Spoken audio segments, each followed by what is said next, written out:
California.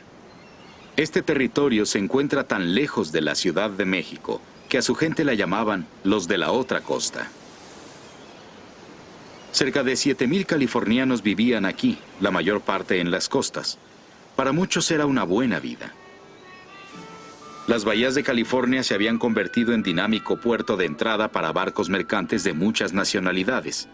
Las pieles de bovino de la región eran tan populares que la gente las conocía como billetes de California. Entre los rancheros más beneficiados de la pujante economía se encontraba Mariano Guadalupe Vallejo. Su vasta hacienda cubría unas 50,000 hectáreas en el Valle de Sonoma, al norte de la bahía de San Francisco. A lo largo de muchos años, Vallejo había forjado su reputación y su fortuna sirviendo fielmente a México como oficial del ejército. Pero igual que otros californianos, Vallejo sentía resentimiento por el abandono en que México mantenía a la región. El gobierno de México no tenía ni un solo caballo, ni rifle, cañón o soldado en estas tierras remotas. Durante mucho tiempo no había siquiera un soldado en la guarnición que recibiera más alimento y vestido que el que yo les daba. Mariano Guadalupe Vallejo. En la década de 1830, los aislados californianos empezaron a recibir pioneros de otros países. A unos 100 kilómetros del hogar de Vallejo, una estación comercial sobre el río Sacramento llamada Sutter's Fort atrajo a una gran colonia de inmigrantes de los Estados Unidos.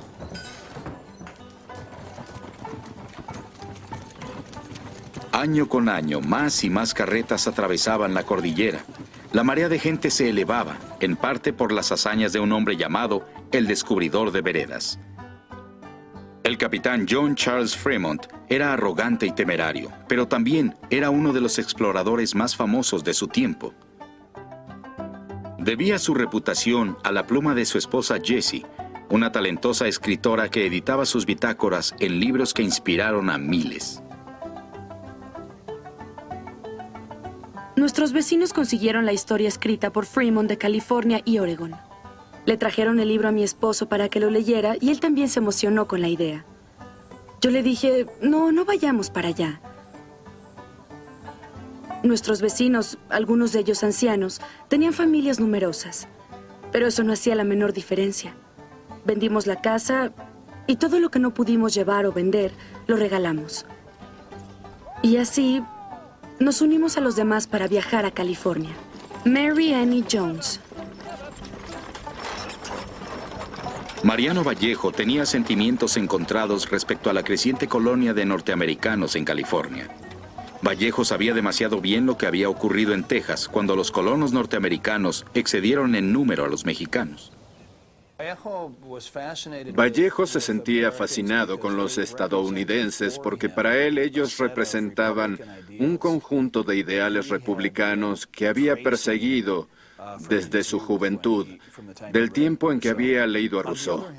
Por otro lado, también sabía que los norteamericanos amenazaban el bienestar de California. En diciembre de 1845, los californianos estaban tan desconcertados como preocupados cuando el capitán John Charles Fremont y 65 hombres fuertemente armados se encaminaron a través de las montañas nevadas hacia Sutter's Fort. Supuestamente el capitán estaba en una misión cartográfica para los Estados Unidos, pero sean cuales fueren sus talentos de explorador, Fremont no era nada diplomático. En una disputa con las autoridades locales, el impetuoso capitán plantó una bandera estadounidense en la cima de una montaña, donde todos podían verla. Los californianos se pusieron furiosos y Fremont solo pudo evitar una pelea dirigiéndose al norte hacia Oregón.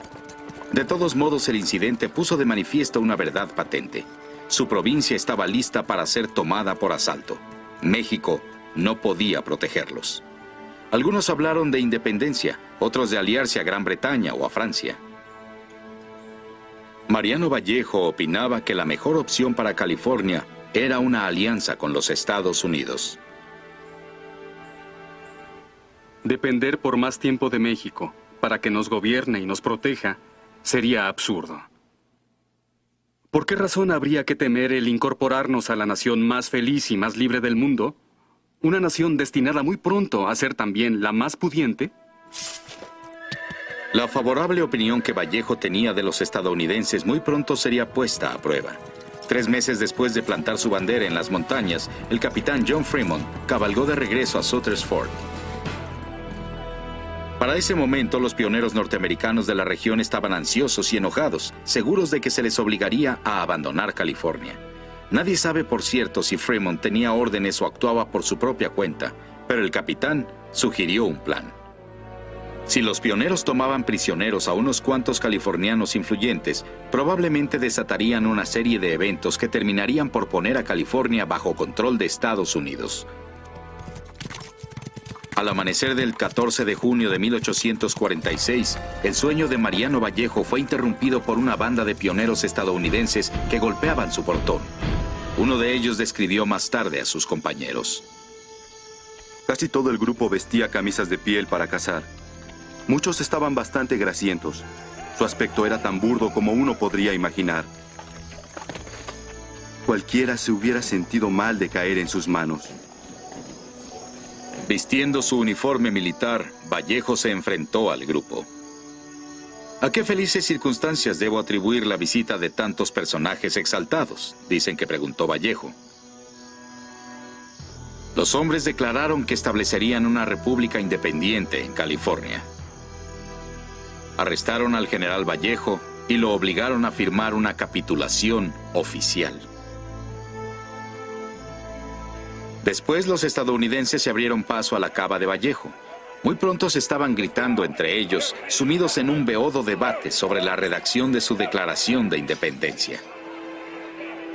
«Hoy hay que elegir lo que seremos», dijo uno de ellos. «O somos bandidos o debemos ser conquistadores». Horas después, esa misma mañana, los rebeldes izaron un pabellón rudimentario que ostentaba un rústico oso gris. Esos bandidos tomaron un pedazo de tela del tamaño de una toalla grande. Ahí pintaron un oso rojo y una estrella solitaria. Una banda malagradecida de cuatreros, tramperos y desertores de la Marina. Rosalía Vallejo Liz. Mariano Vallejo y su hermano Salvador fueron llevados a Sutter's Fort con una escolta armada. Vallejo tenía la esperanza de que Fremont los liberaría. En lugar de eso, el capitán ordenó mantenerlos prisioneros. Salvador Vallejo recordaba aquel día como uno de humillación y traición. Mi corazón estaba destrozado por mi hermano. Cuando la luz del día me permitió verlo, tirado en el suelo húmedo, sin cobijas, o siquiera una almohada sobre la que pudiera descansar la cabeza, maldije el día en que nuestra casa brindó hospitalidad a una raza tan sorda a las voces de gratitud, tan ajena a la buena crianza. Navegando por las aguas de la costa de California, el comodoro estadounidense John D. Sloat se internó cauteloso en la bahía de Monterrey. En caso de una declaración de guerra, sus órdenes eran ocupar los puertos californianos y, de ser posible, lograr una anexión pacífica del territorio. Pero cuando le avisaron que Fremont y los abanderados del Oso habían iniciado una rebelión, Sloat supo que era momento de actuar. Doña María de las Angustias de la Guerra recordaba claramente aquel día. Por la mañana, los preparativos eran evidentes.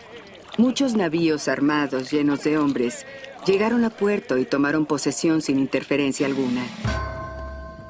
No había guardias, y creo que el único oficial mexicano presente era el viejo capitán Mariano Silva. La conquista de California no fue un evento placentero para los californianos, pero he de confesar que California estaba en camino de la ruina total. Cuando los abanderados del Oso escucharon lo que ocurría en Monterrey, reemplazaron su bandera por las barras y las estrellas. La República Independiente de California no había durado más que 3 semanas.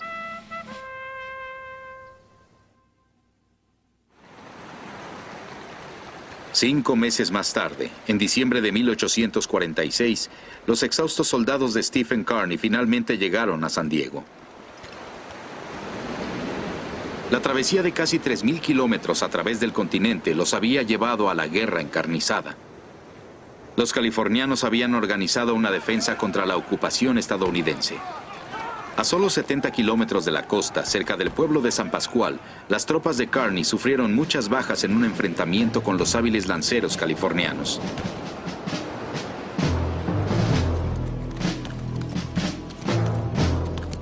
Pero la batalla de San Pascual hizo poco por cambiar el destino de California.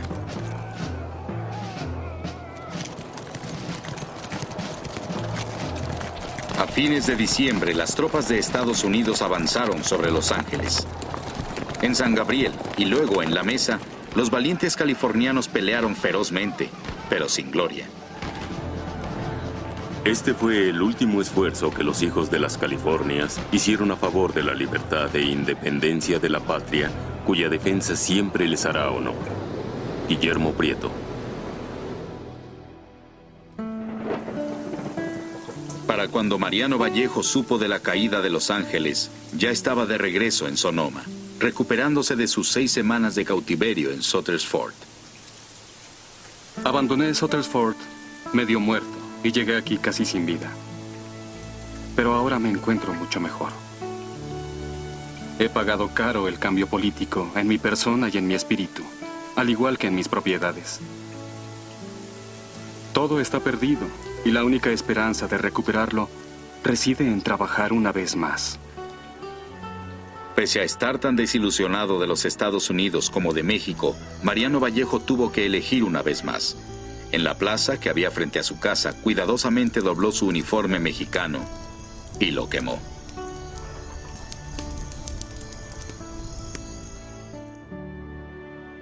La guerra en los territorios remotos había terminado, pero aún con California y Nuevo México bajo el control de Estados Unidos, el presidente Polk se enfrentaba a un frustrante predicamento. Ya tenía los territorios que quería para los Estados Unidos, pero no podría quedárselos a menos que México capitulara. Y México no estaba dispuesto a hacerlo. Pero la invasión estadounidense a México se llevaría a cabo en varios frentes. Desde Santa Fe, el coronel Alexander Doniphan conduciría 900 voluntarios del Missouri hacia Chihuahua. El general E. Wool marcharía hacia el sur desde San Antonio. Y el general Zachary Taylor prepararía su ejército para una ofensiva masiva aquí, en el Río Bravo.